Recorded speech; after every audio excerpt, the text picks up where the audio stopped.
Hey guys, just in time here again with another fast word. So today I'm going to be looking at the 47%. I think everybody knows what I'm talking about. This is the quote Mitt Romney made about the 47% of the people who pay no federal income taxes, although he described them a little bit worse than that. The main thing is, I don't even have a problem with the fact that he said it. I mean, if this is something that's true and this is an issue and it's one of those politically incorrect things to say, then I got no problem with him coming out there and when he's in a closed room, he's going to speak the truth. Fine, if it's the truth. But the fact is, if this isn't even right, then he has insulted a lot of people, and I really think he needs to come out and apologize. So what I want to look at today is basically the truth of that statement. That's really all I'm concerned with. So I'm going to read the quote, exactly what he said. I got it right here written down, so I don't want anybody saying I'm trying to take it out of context or distorting what he actually said. So I'm going to read the quote, and then I want to look at it to see whether it's true on two grounds. One, whether what he says about that group, what he says about the 47%, whether that's true or whether that characterization seems right. And then secondly, I want to look at whether or not those people are Obama supporters, because he also says that 47% support Obama. All right, so here's the quote. This is Mitt Romney speaking before that group of exclusive donors in that, little hall that they were speaking in.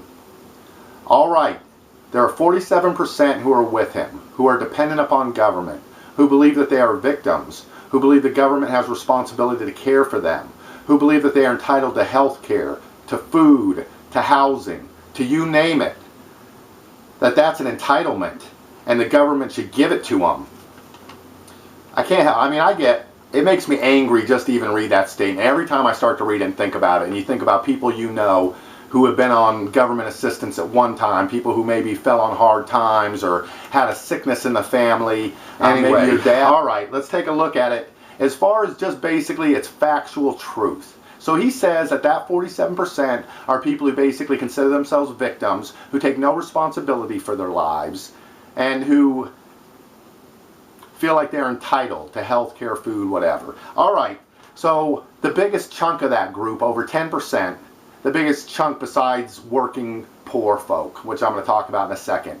But aside from that group, over 10% of this group are the elderly, are retired people living on Social Security. So no, they don't pay any federal income tax at this moment in their lives. God forbid a 75-year-old man collecting a Social Security check isn't working a side job to pay federal income tax. No. But he paid federal income tax his whole life. He paid into Social Security his whole life. So to call him worthless and to think he's a victim and everything else, obviously that doesn't apply. So there's 10% that you should apologize to right there. 7 to 8%. This is really disgusting. 7 to 8% are military personnel serving overseas. So yeah, they don't pay federal income taxes because they're serving this country. They're over there risking their lives, and they consider themselves victims and worthless. And they're not even Obama supporters. Romney leads with both of these groups so far, with the elderly and with military personnel. So there's two groups he should apologize to. 5% are students. Students living on financial aid, going to college. So again, there's another group. Are these people victims? Are they going to be living on this the rest of their lives? No. 3% are disabled, people with serious disabilities, physical or mental disabilities, people with Down syndrome, people living in institutions. But I mean, disabled, institutionalized people, you're going to begrudge them food? All right. So the rest of the group, the largest percentage, are poor working people who pay local taxes, state taxes, who pay sales taxes, and most of these people actually do pay federal income taxes, but at the end of the year, because of deductions and because maybe they fall into the poverty level or they have an earned income credit or they have child credits, whatever it might be, they get all of their federal income taxes back in a refund. And if you're not there right now, then I'm sure you were there at a point. Everybody has been. Everyone, used to get refunds, unless you're independently wealthy and you come from a family that has so much money. But if you, like most people, had to build up in your life and went to college or started out at a minimum wage job, then you probably got your income taxes back in a refund at the end of the year. The part that really stings is that this is not even a set group. These aren't people who are going to be living, for the rest of their lives under the poverty level. This is a fluid group. People go into this group, people come out of this group. Hopefully the economy is going to take off. Most of these people will. But on average, people who don't pay any federal income taxes will pay federal income taxes within 2 years. So it's a small group of people, even people on food stamps. That's not a lifelong occupation.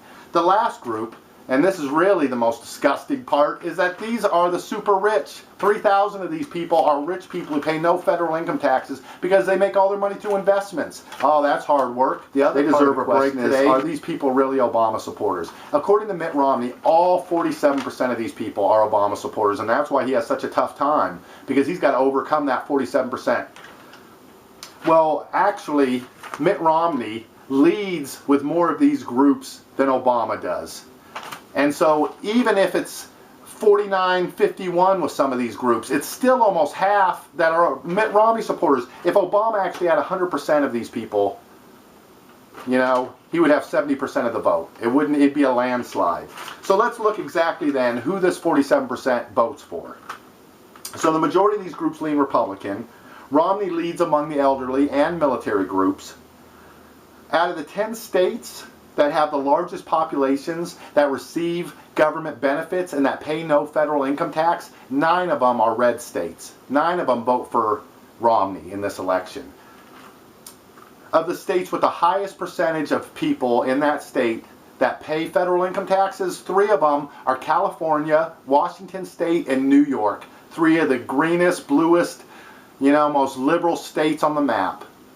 So it's a lie. I mean, the thing that bothers me so much about this, like I said, isn't the fact that he said it and that he degraded people or demeaned them or that it was rude or inappropriate. I could care less about any of that, but it was a lie. And then the worst part is it's a lie that rich people tell themselves when they're alone in a room and there's none of the rest of us to hear it. Because he wasn't just insulting that 47%, he was insulting 99% of us. Because to feel that way and to have no compassion and to have no sympathy and to not understand what hard-working people who go through hard times and what that's like, you have to be so far removed that you don't even remember your dad going through these hard times, that you don't have an uncle or a friend or anybody. You're in an isolated, multi-generational type of wealth that most people in this country will never experience. And you have no connection to people who are on food stamps or to people who have ever had to go through anything. Anybody who basically isn't independently wealthy and who ever might need any kind of government assistance at any time in their life is thrown into this group. And if that's true, then that's you and that's me and that's 99% of us. That's pretty much all of us except them.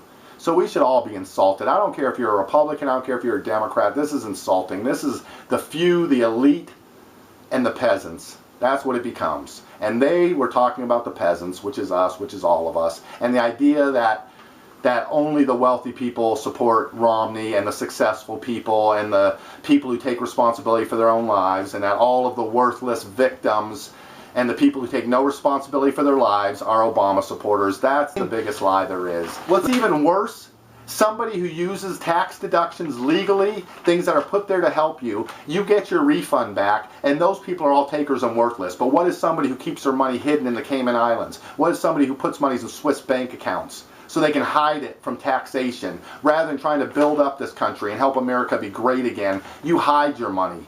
And yet the people who actually work for a living and pay local, state, and sales taxes, but get their federal income taxes back, those people are the scum of the earth.